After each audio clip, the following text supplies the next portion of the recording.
నిజామాబాద్లో ఇటీవల జరిగిన మున్నూరు కాపుల సభ రాజకీయ ప్రకంపనలు సృష్టిస్తోంది. జిల్లా అధ్యక్షుడి ప్రమాణ స్వీకార కార్యక్రమానికి కాంగ్రెస్, బీజేపీ ముఖ్య నేతలు రావడం ఇప్పుడు చర్చనీయాంశంగా మారింది. గతంలో ఎన్నడూ లేని విధంగా ఓ కుల సంఘం సమావేశానికి ప్రధాన రాజకీయ పార్టీల నేతలు తరలి రావడం కొత్త చర్చకు తెరలేపింది. మున్నూరు కాపు సంఘం సమావేశానికి ఎందుకంత ప్రాధాన్యత? రాజకీయ బల నిరూపణకు పావులు కలిపిన ఆ నాయకుడు ఎవరు? హాజరైన నేతలు ఎవరు? కుల సంఘం ద్వారా రాజకీయంగా ఎదిగేందుకు ప్రయత్నిస్తున్న ఆ నేత ఎవరు?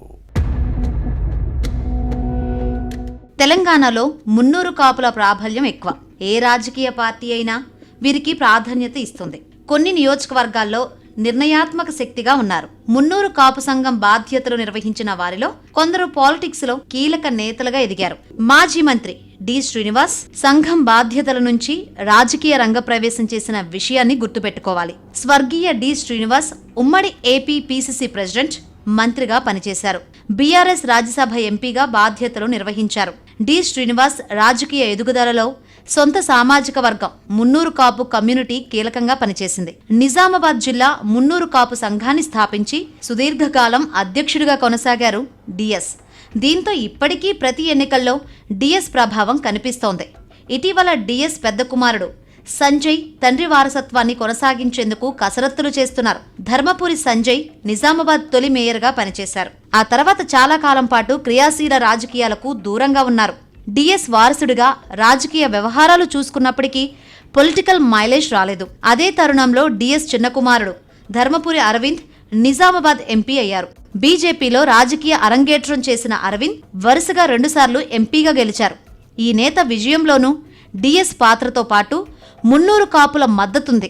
అయితే అరవింద్ సోదరుడు సంజయ్ ఇటీవల మున్నూరు కాపు సంఘం జిల్లా అధ్యక్షుడిగా ఎన్నికయ్యారు.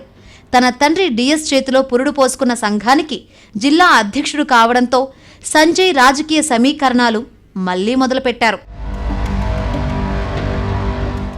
సంజయ్ మున్నూరు కాపు సంఘం జిల్లా అధ్యక్షుడిగా ప్రమాణ స్వీకార కార్యక్రమాన్ని తన రాజకీయ సమీకరణాలకు వేదికగా చేసుకున్నారు ధర్మపురి సంజయ్. కాంగ్రెస్, బీజేపీ ముఖ్య నేతలను కలిసి తన కార్యక్రమానికి ఆహ్వానించారు. సహజంగానే ఆహ్వానం అందుకున్న నేతలు ఈ బలమైన సామాజిక వర్గం మద్దతు కోసం హాజరయ్యారు. ఈ కార్యక్రమం ఆర్భాటంగా సాగడంలో ఎవరి ఎజెండా వారికి ఉన్నప్పటికీ ఇంతమంది నేతలు ఒకే వేదికపైకి రావడం కొత్త పరిణామాలకు తెరలేపినట్లయింది.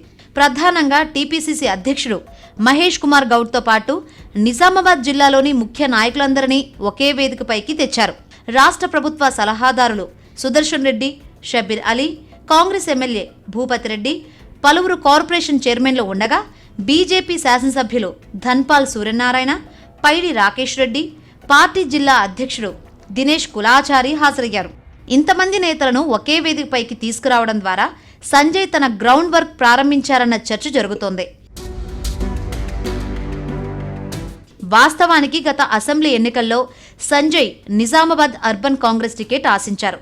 తన సామాజిక వర్గ మద్దతుతో గట్టి ప్రయత్నాలు చేశారు. కానీ పొలిటికల్ ఈక్వేషన్స్ కుదరలేదు. నిజామాబాద్ జిల్లాలోని అన్ని నియోజకవర్గాల్లో వీరి ఓట్లు 30 నుంచి 40% వరకు ఉన్నాయి. ప్రతి ఎన్నికల్లో వారు నిర్ణయాత్మక శక్తిగా ఉంటున్నారు. డిఎస్ మొదలు చిన్న కుమారుడు అరవింద్ వరకు అండగా నిలిచి ఆదరించారు. రాబోయే రోజుల్లో ఇదే అస్త్రాన్ని ప్రయోగించేందుకు సంజయ్ పావులు కదుపుతున్నారు. డిఎస్ వారసుడిగా మున్నూరు కాపు సంఘం అధ్యక్ష పగ్గాలు చేపట్టి రాజకీయ బల నిరూపణ చేస్తున్నారు. ధర్మపురి సంజయ్ మున్నూరు కాపు రాజకీయాలు మున్ముందు ఎలా ఉంటాయో చూడాలి.